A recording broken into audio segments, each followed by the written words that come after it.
प्रभु यीशु मसीह के मधुर नाम में आप सबको मेरा प्यार भरा नमस्कार। आज का दिन आपके लिए आशीषों से भरा हो। परमेश्वर का वचन सजीव और अटल है। परमेश्वर का वचन मनुष्य को जीने की नई राह दिखाता है, प्रसन्नता से भर देता है। परमेश्वर का वचन हमें बुद्धिमान बनाता है और हमारे हर एक कामों को सफल बनाता है। परमेश्वर के वचन में ऐसा लिखा है, भजन संहिता 119 का 93 में, मैं तेरे उपदेशों को कभी न भूलूंगा, क्योंकि उन्हीं के द्वारा तूने मुझे जिलाया है। तो आइए हम सुने भाई यशविंदर के द्वारा एक शब्द आपके साथ। सारा आदर महिमा परमेश्वर को देता हूँ। अनुग्रहकारी दयालु प्रभु यीशु मसीह के नाम में आपको मेरा प्यार भरा नमस्कार। James chapter 1 verse 12। याकूब की पत्री पहला अध्याय 12 पद।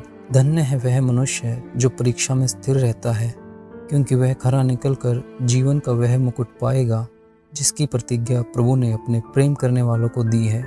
इस आयत को हम थोड़ा सा ठीक से पढ़ेंगे तो कुछ ऐसा लिखा है, धन्य है वह मनुष्य जो प्रलोभन में स्थिर रहता है, क्योंकि वह खरा निकलकर जीवन का वह मुकुट पाएगा जिसकी प्रतिज्ञा प्रभु ने अपने प्रेम करने वालों को दी है।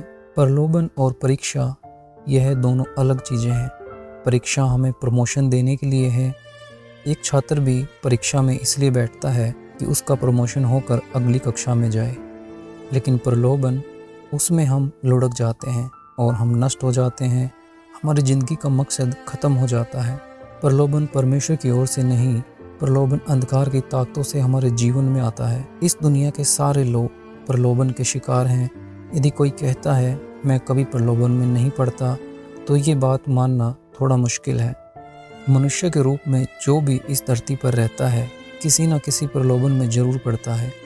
अब उस प्रलोभन में वो नष्ट होगा या नहीं होगा, वो किस रीति से परमेश्वर पर शरण लेता है और कैसे अपनी ज़िंदगी में दृढ़ निर्णय के साथ चलता है, ये उसके आधार पर है। जब किसी मनुष्य को प्रलोभन होता है तो वह यह ना कहे कि मेरा प्रलोभन परमेश्वर की ओर से होता है, क्योंकि परमेश्वर बुरी बातों से कभी भी प्रलोभन नहीं करता है। ना बुरी बातों से परमेश्वर का प्रलोभन हो सकता है। प्रभु यीशु मसीह के पास भी प्रलोभन लेकर शैतान जब आया था, प्रभु यीशु मसीह को गिराने के लिए आया था, उसको प्रमोशन देने के लिए नहीं। परमेश्वर जो कार्य हमें सौंपता है, उस कार्य को करने का सामर्थ्य भी परमेश्वर हमें देता है। उसको हम परीक्षा नहीं बोलेंगे। देखिए, जब स्टूडेंट शुरू से लेकर वर्ष के अंत तक पढ़ाई करते हैं तो टीचर उन्हें तैयार करते हैं, उन्हें सिखाते हैं ताकि वो परीक्षा में पास हो जाएं।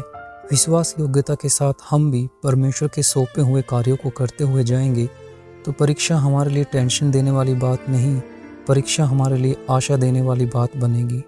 जिन बच्चों ने समय अनुसार पढ़ाई की, रोज़ होमवर्क किया, अच्छी तरह तैयार होकर जो एग्ज़ाम में भाग लेने के लिए जा रहे हैं, उन स्टूडेंटों के मनों में टेंशन नहीं, उनके मनों में आशा है कि मैक्सिमम मार्क्स लेकर हमें अगली कक्षा में जाना है। एक आशा है उनके अंदर। तो परमेश्वर की ओर से मिली हुई परीक्षा में जब हम पढ़ते हैं, उस समय एक आशा हमारे जीवनों में उत्पन्न होती है।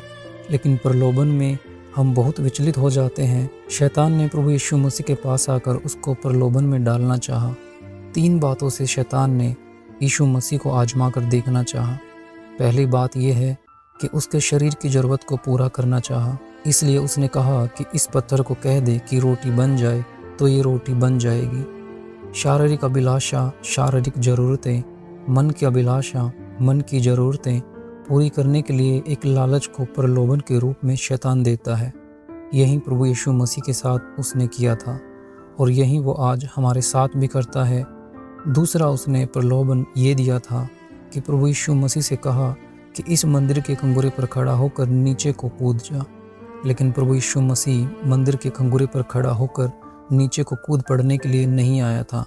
उसके जीवन का एक मकसद था, पाप में डूबकर नरक की तरफ यात्रा करते हुए मानव जाति को उसमें से छुड़ाकर अनंत जीवन में ले जाने के लिए, एक प्रायश्चित का बलिदान होने के लिए और मृत्यु में प्रवेश करके उसको हराकर तीसरे दिन मृतकों में से जी उठने के लिए वह इस धरती पर आया था।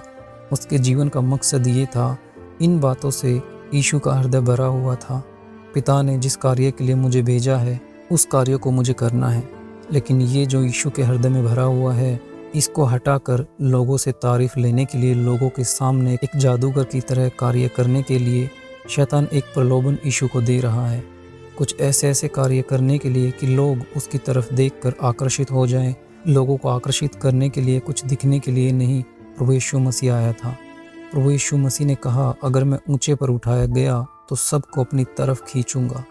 प्रभु यीशु मसीह सूली पर जो मरा है और उसकी मृत्यु का यह सामर्थ्य है, इस दुनिया के सभी लोगों को उसकी तरफ खींचने का सामर्थ्य उसमें है। तो इसलिए मैजिक दिखाकर नहीं, अपने जीवन का मकसद पूरा कर कर ही वह लोगों को अपनी तरफ खींचना चाहता था। और तीसरा प्रलोभन ये था कि पदवी, मान, सम्मान मिलने के लिए और जगत के सारे सुख विलास अपने जीवन में लेने के लिए एक प्रलोभन शैतान ने यीशु को दे दिया। लेकिन उसमें एक बात है जो छुपी हुई है। परमेश्वर की आराधना छोड़कर इस दुनिया की आराधना करनी पड़ेगी। इस दुनिया के लोगों के पीछे चलना पड़ेगा। अपना दिल परमेश्वर से हटाकर शैतान की ओर लगाना पड़ेगा। इसके लिए उसने प्रलोभन दिया। लेकिन यीशु मसीह इन तीनों बातों में दृढ़ रहकर अपने जीवन के मकसद को पूरा करने के लिए अपने शरीर की और मन के अभिलाषाओं को पूरा करना या मान सम्मान पाना, बड़े पद भी प्राप्त करना नहीं चाहा। जिस कार्य के लिए वह इस धरती पर आया था, उस कार्य को पूरा करने के लिए था। मेरे प्रियो, आज भी प्रत्येक व्यक्ति अपनी ही अभिलाषा में खींचकर उसमें फंसकर प्रलोभन में पड़ता है। फिर भी हमें आशा की बात है, क्योंकि जैसे हम प्रलोभन में पड़ते हैं, इसी तरह प्रलोभन से होकर हमारा प्रभु भी गया है। वह जानता है हमारे जीवन में हम किस रीति से प्रलोभन में पड़ते हैं, इसलिए परमेश्वर ने पहले ही उसके लिए तैयारी किया हुआ है। हमें उसमें से बचाने के लिए हम किसी ऐसे प्रलोभन में नहीं पड़े हैं जो मनुष्य के सहने के बाहर है। परमेश्वर विश्वास योग्य परमेश्वर है और वह हमें सामर्थ्य देता है।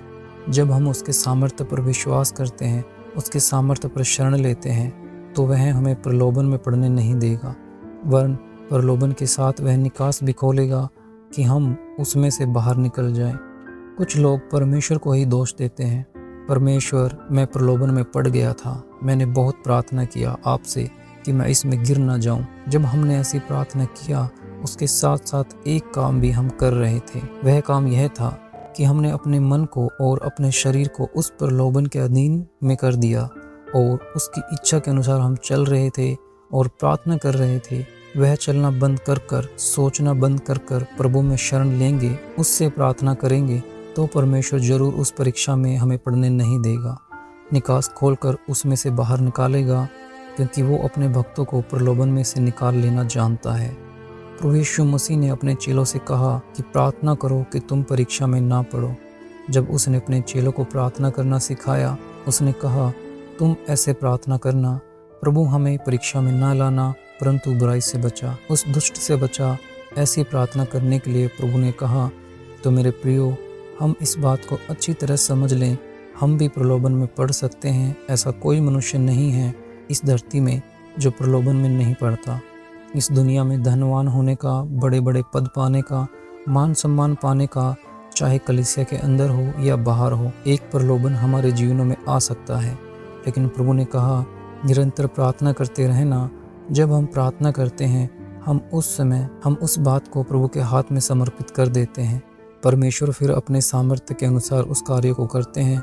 इसलिए प्रभु ने कहा, तुम निरंतर प्रार्थना करते रहना कि हमें प्रलोभन में नहीं लाना प्रभु, उस दुष्ट से हमें बचा के रखना जो निरंतर प्रलोभन लेकर हमारे जीवनों में आता है। यह मत सोचिए एक बार गिर गया तो मैं माफ़ी मांग लूँगा प्रभु से और मैं सुधर जाऊँगा। नहीं, एक चीज़ जब नीचे गिरती है, वो टूटती है, उसको कुछ नुकसान पहुँचता है, फिर उसके बाद वो टूटी हुई चीज़ फिर जुड़ती नहीं है, वो फिर और टूटती जाती है। और इसी तरह मनुष्य का जीवन भी प्रलोभन के अधीन में हो गया तो वह और ज़्यादा पाप करता जाएगा।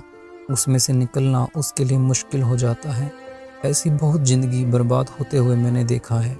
इसलिए परीक्षा क्या है और प्रलोभन क्या है, इसको हम समझें, प्रलोभन के अधीन में ना हो जाएं। प्रभु का वचन कहता है, शैतान का सामना करो, वह तुम्हें छोड़कर भाग जाएगा। जब हम उस प्रलोभन में पड़कर आगे चलते हैं, उसमें जब हम खरा निकलते हैं, तब परमेश्वर हमें एक मुकुट देगा।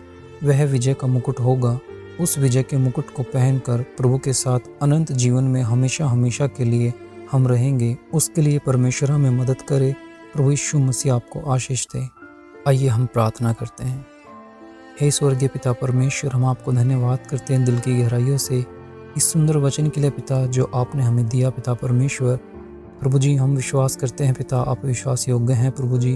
प्रभु जी, हम जान गए हैं कि आप कभी भी बुरी बातों से हमारी परीक्षा नहीं करते हैं या हमें कोई प्रलोभन नहीं देते हैं। हम जान गए हैं कि हम अपनी ही अभिलाषाओं के कारण, अपनी ही इच्छा के कारण, अपनी ही लालसाओं के कारण प्रलोभन में फंसते हैं। इसलिए पिता परमेश्वर, आप हमें इन प्रलोभनों पर विजय पाने के लिए सामर्थ प्रदान करें, ताकि हम इन प्रलोभनों पर विजय पाने के लिए अपनी बुद्धि से नहीं परंतु आप पे विश्वास कर चलें। हम विश्वास करते हैं आपने प्रार्थना को सुना, इसलिए आपको धन्यवाद करते हैं। धन्यवाद यीशु। इस प्रार्थना को प्रभु यीशु मसीह के नाम में मांगते हैं। आमीन और आमीन। मेरे प्रियो, मेरी यही प्रार्थना है कि आपके जीवन में जब भी कोई प्रलोभन आए तो आप उसे अपनी बुद्धि से नहीं, परमेश्वर के समीप जाकर परमेश्वर से सामर्थ्य मांगे, ताकि आप उस पर विजय हासिल कर पाएं। मिलते हैं फिर एक नए वचन के साथ। आप सबको जय मसीह की।